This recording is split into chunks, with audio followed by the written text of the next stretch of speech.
Bismillah. Assalamualaikum warahmatullahi wabarakatuh. Sabahul khair. Kaifa halakum jami'an? Bi khairin. Alhamdulillah. Qabla ta'allum, hayya nabda hadha bid-du'a. Rabbi zidni ilman warzuqni fahman. Amin. Rabbi habli hukman walhiqni bis salihin. Amin. Pada pertemuan pekan lalu kita sudah membahas tentang sebab-sebab penyimpangan akidah, ada 7 ya. Diulang kembali sebentar. Yang pertama, kebodohan terhadap akidah sahihah. Yang kedua, fanatik terhadap warisan nenek moyang. Yang ketiga, taklid buta dan mengambil pendapat manusia tanpa dalil dari wahyu. Yang keempat, berlebihan mencintai para wali dan orang saleh.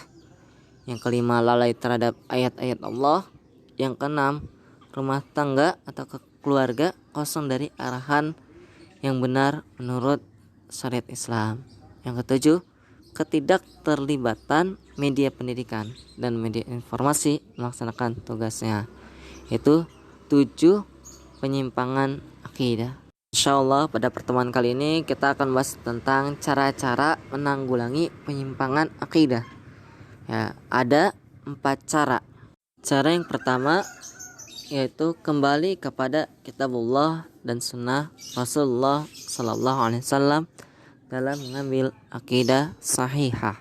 Sebagaimana para salaf saleh, ulama baik ulama mukhtabar, ya, ulama saat ini maupun ulama terdahulu, mereka mengambil akidah dari kitabullah dan sunnah Rasulullah sallallahu alaihi wasallam. Dan selain itu juga mengkaji akidah golongan-golongan sesat dan mengenal syubhat-syubhat mereka. Untuk apa? Untuk kita bantah dan kita bisa mengetahuinya, dan bukan untuk diamalkan. Jadi untuk mengetahui, khawatir keburukan tersebut menimpa kepada keluarga kita maupun orang lain. Jadi kita bisa untuk menolak syubhat atau keburukan tersebut. Sebagaimana sahabat Hudzaifah ibn al-Yaman bertanya kepada Rasulullah, apakah setelah kebaikan ini akan datang keburukan? Rasulullah bersabda, ya, akan datang. Maka Rasulullah menganjurkan agar berpegang teguh kepada Al-Quran dan Sunnah Rasulullah Sallallahu Alaihi Wasallam. Cara yang kedua yaitu mengajarkan akidah sahihah pada setiap jenjang pendidikan.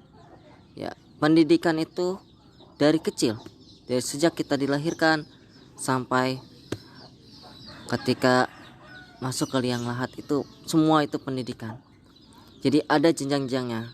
Ya, untuk jenjang saat ini yaitu tingkat SMP, ya, dipelajari kitab tauhid. Alhamdulillah, selain tentang kita membahas tentang kitab tauhid ini, ada pelajaran-pelajaran diniyah yang lain, tafsir, hadis, dan lain sebagainya. Itu bagian dari cara menanggulangi penyimpangan akidah, karena kita membahas kitab-kitab dari para ulama terdahulu. Sangat ironis, ya, sekolah-sekolah, ya, contohnya sekolah negeri, ya, mereka mengajarkan akidah itu hanya 2 jam pelajaran per minggu.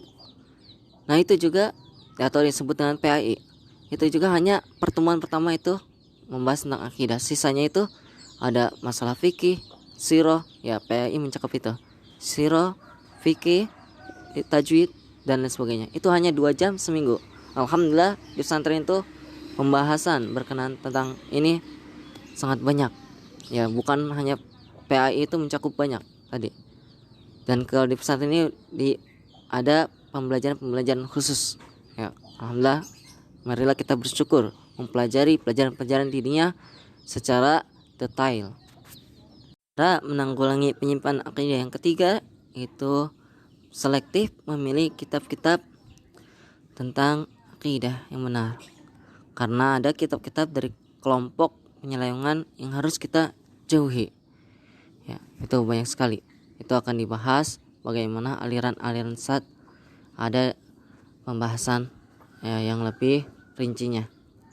Yang keempat, menyebarkan para dai yang meluruskan akidah umat Islam dengan mengajarkan akidah yang benar yang akan menjawab dan menolak seluruh akidah yang batil. Insya Allah kita semua ini adalah seorang dai. Antum mempelajari pelajaran-pelajaran ini ada di pesantren, itu kelak akan menjadi dai. Walaupun di berbagai profesi apapun, contohnya berlayar jadi nakoda di perahu kapal maupun pilot di pesawat dan lain sebagainya, itu akan menjadi dai, ya, mengajarkan umat, ya. Jadi bukan hanya di sekolahan saja atau di pesantren, dimanapun kita berada, kita akan adalah dai yang menyuruh kepada akidah yang benar, yaitu tauhidullah, la ilaha illallah, Muhammadun Rasulullah.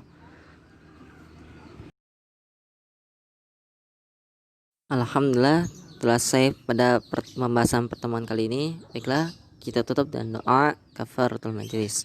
Subhanakallahumma bihamdika asyhadu an la ilaha illa anta astaghfiruka wa atubu ilaik. Assalamualaikum warahmatullahi wabarakatuh.